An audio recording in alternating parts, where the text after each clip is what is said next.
Estamos en Madrid y vamos hacia Alcalá de Henares a ver una exposición de motos clásicas. No tenemos muchas oportunidades de ver en nuestro país exposiciones de motos de importancia, así que estas iniciativas hay que apoyarlas.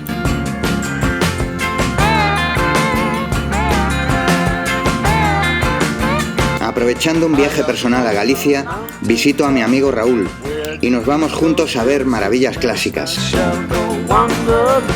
Hoy hemos venido a ver la exposición de motos Made in Spain, así que nos vamos dentro, vamos. Ya estamos dentro, vamos.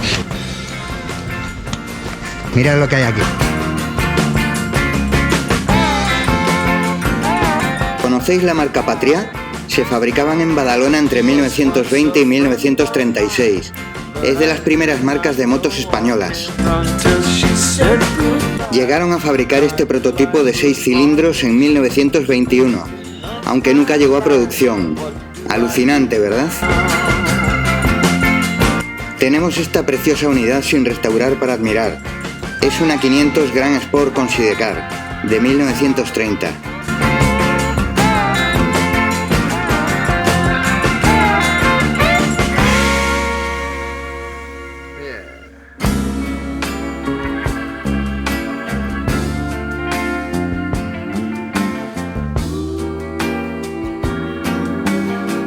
Tenemos algunos precedentes de exposiciones de motos memorables.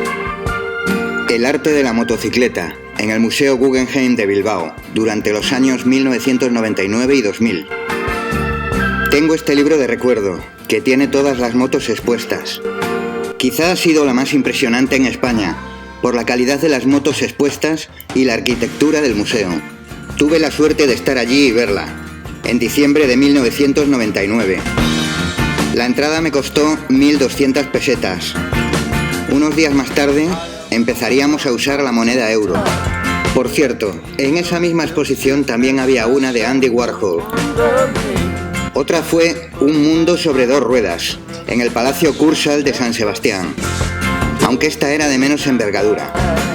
Esta entrada costaba 5 euros. ¿Por qué hago hincapié en el precio de las entradas? Pues porque ha habido polémica en las redes sociales sobre el precio de la entrada de la exposición, que cuesta 6 euros. Un precio más que razonable para una iniciativa que ha tenido un presupuesto de 233.000 euros. Durante la visita veremos marcas como Ducati, que no son marcas españolas. ¿Y cómo es posible si es una exposición de marcas españolas? Bien, estas marcas como Ducati tenían una licencia de la marca para fabricarse en España. En este caso, la fabricaba una empresa española llamada Mototrans.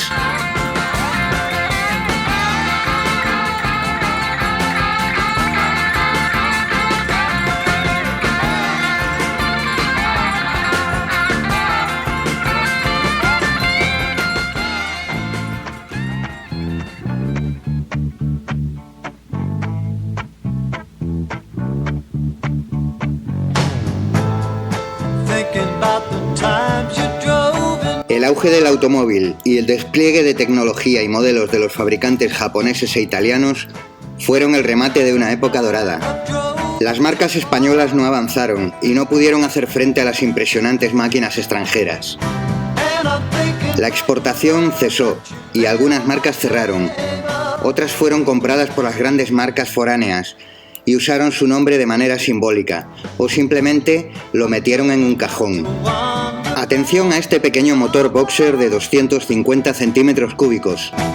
El modelo es una Mavisa del año 1955 y contaba con un basculante delantero, muy usado por BMW, incluso en la actualidad.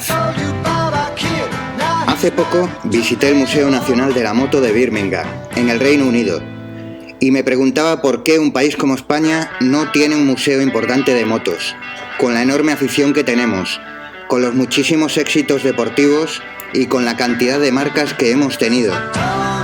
Creo que esa enorme afición necesita un poco de madurez y cultura de la moto, y también creo que la ineptitud de las administraciones no han posicionado lo que ha representado el mundo de la moto español al nivel que se merece, para que tengamos un gran museo de la moto en España. Los éxitos comerciales y deportivos que hemos acumulado son realmente importantes. España ha ganado nada más y nada menos que 54 títulos mundiales y cuenta con 670 victorias en carreras del Mundial de Motociclismo. Las marcas españolas llegaron a exportar el 70% de su producción. La importancia y el éxito comercial e industrial es muy destacable. Merecemos de sobra un gran museo de la moto española de una vez por todas. Quizá la iniciativa de esta exposición sea el precedente. Ojalá. Sería un logro importante en la cultura de la moto de este país. El proyecto va a intentar que la exposición sea permanente y puede ser un punto de partida importante para un gran museo de la moto en España. Aquí tenemos una impresionante unidad de Osa Desert 3,5 de 1982. Es preciosa. Mirad por dónde va el cable del gas. Se mete en la careta del faro. Curioso.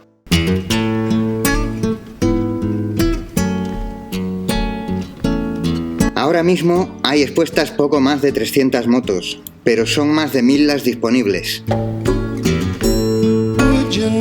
La exposición durará en principio un año, pero hay posibilidad de prorrogarla, aunque lo ideal sería que culminase en un museo permanente. El fantástico lugar de la exposición es la antigua fábrica de jabones y perfumes Gal, un edificio emblemático y de especial interés como espacio público. El sitio es ideal, aunque sí echo de menos más espacio, sobre todo si el proyecto prospera. La sensación fue que las motos estaban un tanto comprimidas en el espacio, y las de las estanterías superiores no se podían ver con detalle.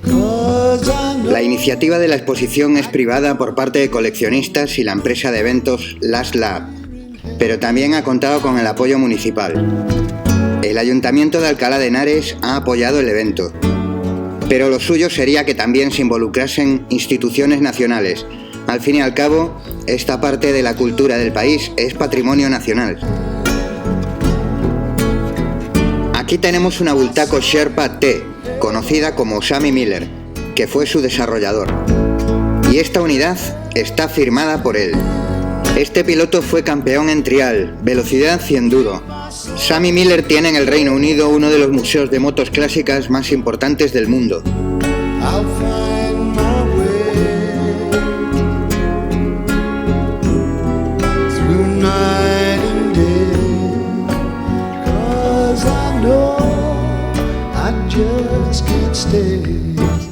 Esta curiosa Bultaco Sherpa tenía un kit llamado Alpen Scooter, que la convertía en una moto de nieve. También hubo alguna moto de lo que ahora llamamos viajes de aventura.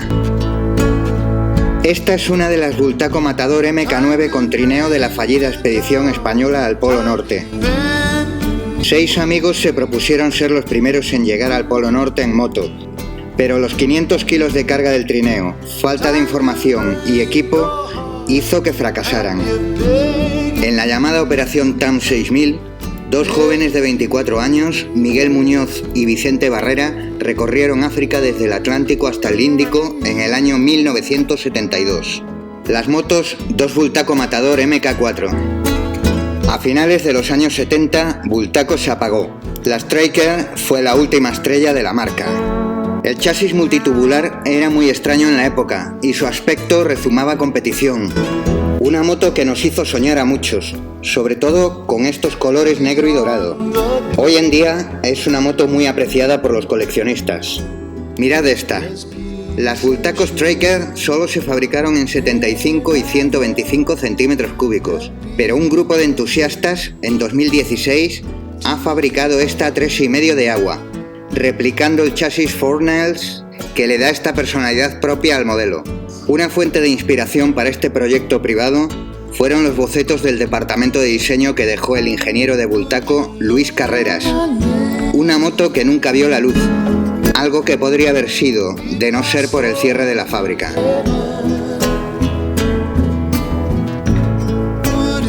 Estas Anglas es un prototipo que se presentó en el Salón de Barcelona de 1979. No tenía motor de arranque y ese motor era conocido por el rompetobillos. Una pena no haberla visto en producción, el aspecto no estaba nada mal.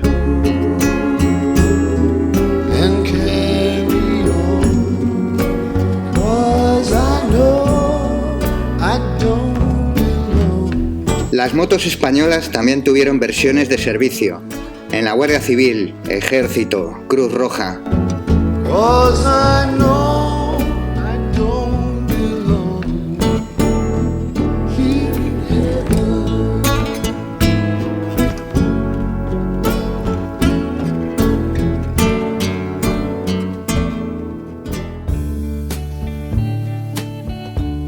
Recuerdo como si fuese ayer pegar mi nariz en el cristal del escaparate del concesionario Montesa de Vigo. Se llamaba Anca. Esta Cota 25 infantil me parecía algo insuperable. Eran los años 70. Hay que hacer hincapié en los coleccionistas hermanos Lozano, Rafael y Luis, de Alcalá de Henares. Ellos han aportado la mayoría de las motos de esta exposición. Pero también hay muchas unidades de la colección Medinavi, de Ignacio Medina, y algunas unidades cedidas por otros coleccionistas. La Yankee Z fue una bestia de 502 tiempos, desarrollada por Osa para sus importadores americanos. Esa moto no tuvo éxito, pero el motor sirvió para hacer una de las motos más salvajes que la industria española ha fabricado para la calle, la Osa Yankee 500. La unión de dos motores de copa 2,5 formaron el propulsor de una moto bestia, ligera y con una entrega de potencia brutal. Hemos hecho un recorrido por las motos españolas de calle y ahora vamos a entrar en una zona especial, el departamento de competición. Empezamos con una Sirocco 2,5 de Antonio Cobas, uno de los mejores ingenieros a nivel internacional en el mundo del motociclismo. Todos los pilotos de la época querían una parte ciclo construida por Cobas. Llegó a fabricar 52 unidades para diferentes motores. Entonces, Antonio Cobas deja Sirocco y desarrolla la Cobas monocasco. El nuevo chasis revolucionario de la Cobas cambió el mundo de la competición y de la fabricación de motos de calle. Su chasis en forma de U invertida fue usado por todas las marcas. Yamaha, por ejemplo, le llamaba Delta Box. Esta moto además tiene el honor de haber sido la primera moto con la que un español ganó una carrera del Mundial de 2,5. Fue Sito Pons. Cobas falleció con 51 años, pero dejó un legado importantísimo en el mundo de la competición. Aquí una réplica de la Osa monocasco de Santi Herreros. También tenemos esta Derby 80 de Gran Premio, como las que utilizaron los pilotos Jorge Martínez Aspar, Champi Herreros o Ángel Nieto.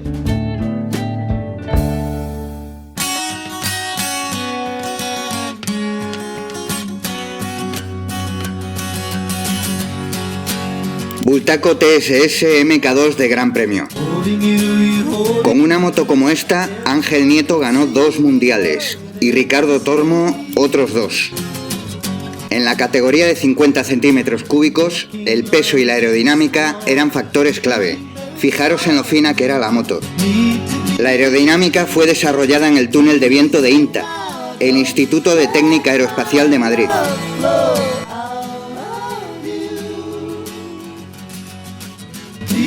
Una Derby Carreras Cliente de 1965.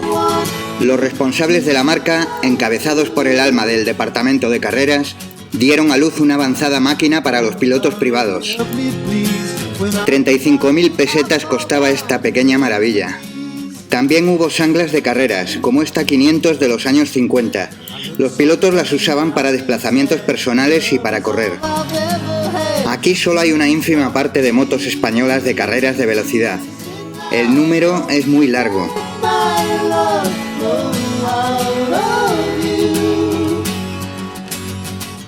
España es el segundo país del mundo con más victorias en grandes premios del Mundial de Motociclismo.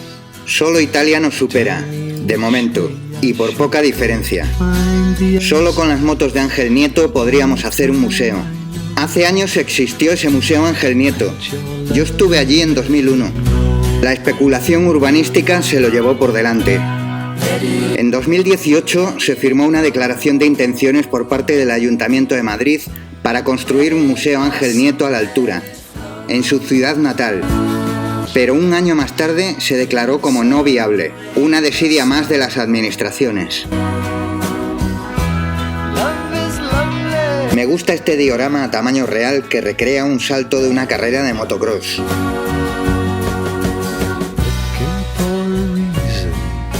to check out on my mind. Ain't hard to get a friend that I... Derby RC 2,5, con un aspecto intimidador. Con esta moto, el piloto Tony Elías, padre, fue campeón de España de motocross. Solo 11 unidades se fabricaron de esta JJ Cobas RC30. Esta fue la primera Montesa todoterreno, derivada de la versión de carretera Brio. La moto es un prototipo de 1958 que nunca llegó a producción.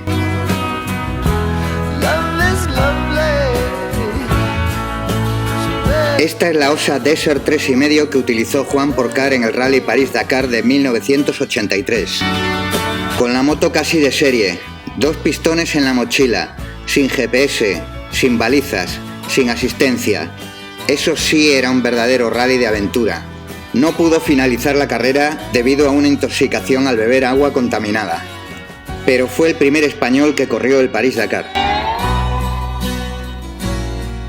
Esta es la moto ganadora de la edición del Dakar de 1988, en la categoría hasta 500 centímetros cúbicos, una Merlin Nómada. El piloto era Jordi Arcarons. La edición del año 88 fue una edición durísima en la que salieron 183 pilotos y solo 34 llegaron a la meta. Con la moto casi de serie, solo se rompió el depósito auxiliar de gasolina y tuvo que llevar 10 litros extra en la mochila. Bueno, ya vamos llegando al final de la exposición de motos clásicas Made in Spain. Si tenéis la oportunidad de acudir, no lo dudéis, no solo porque vale mucho la pena, como habéis visto, sino también por apoyar la exposición.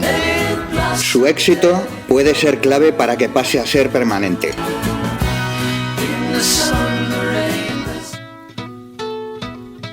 Si te ha gustado el vídeo, no te olvides de darle a like y a suscribirte. I pulled into Nazareth, was feeling about half past dead. I just need some place